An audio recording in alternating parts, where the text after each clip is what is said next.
դուք ինձ փորձեք հիշել ու պատասխանել այս գործը, որում որ հիմա դուք մեղադրվում եք եւ ներկայացվել է միջնորդություն։ Դուք այս գործի շրջանակներում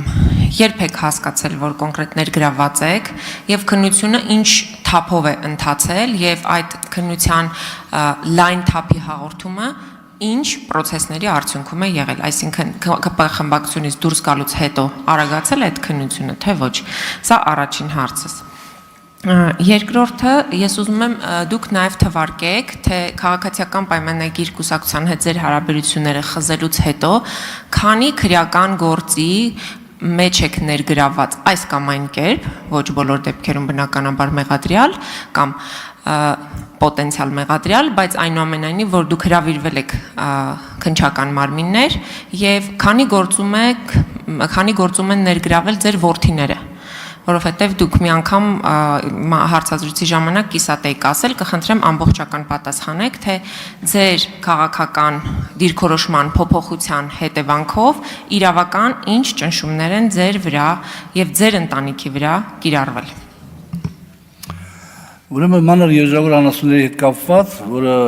առաջ անգամ հարցաքննվել եմ երևի թե անցած տարվա ամառվա վերջին,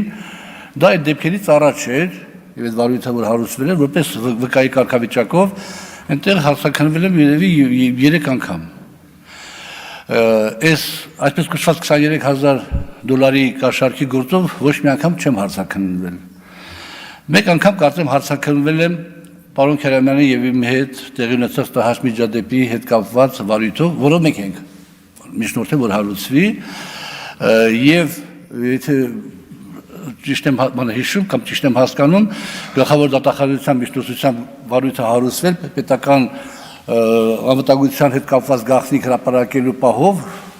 այդտեղ էլի երբևէ չեմ հրավիրվել հարցաքննության։ Ինչ վերաբերում է իմ տղաներից մեկին, մեծ տղայիս, ապա իր մասնակցությամբ ընկերության նկատմամբ գործը հարուցված իր մասնակցությամբ ընկերության նկատմամբ ավտոմեքենաների ներկրման եւ այլ։ Այդ պատմությունը շատ հայտնի է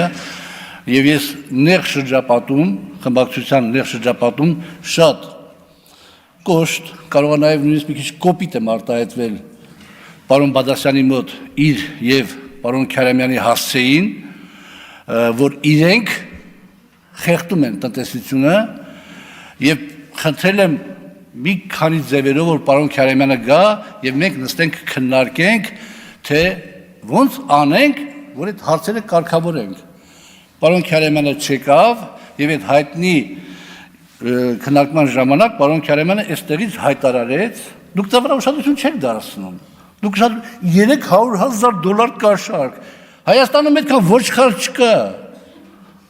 Հայաստանում այդ պայն եղել է 600,000 ոչխար, սա բոլորը միասին վերցրած ամբողջ Հայաստանում։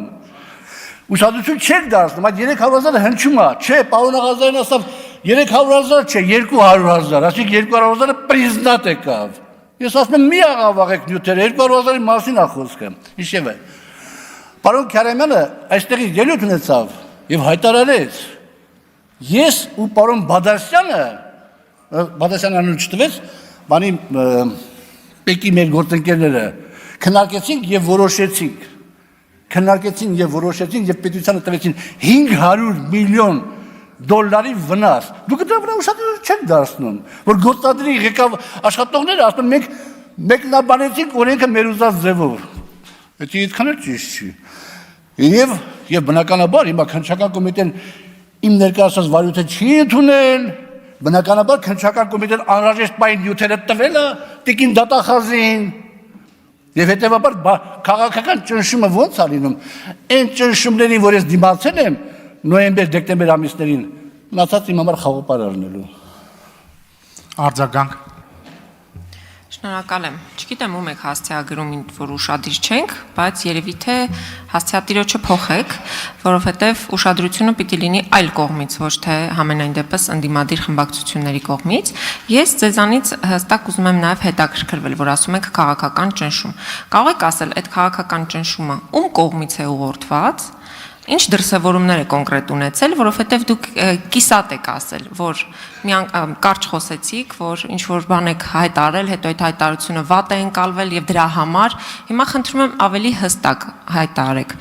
Ինչի համար եւ ում կողմից է ձեր նկատմամբ իրականացվում քաղաքական հետապնդվում։ Այն որ քաղաքական հետապնդումը իմ կարծիքը եւ մյուս բոլորի կարծիքը կարծում եմ համընկնում է։ Մենք բոլորս ենք հասկանում, որ ձեր հետ տեղի ունեցածը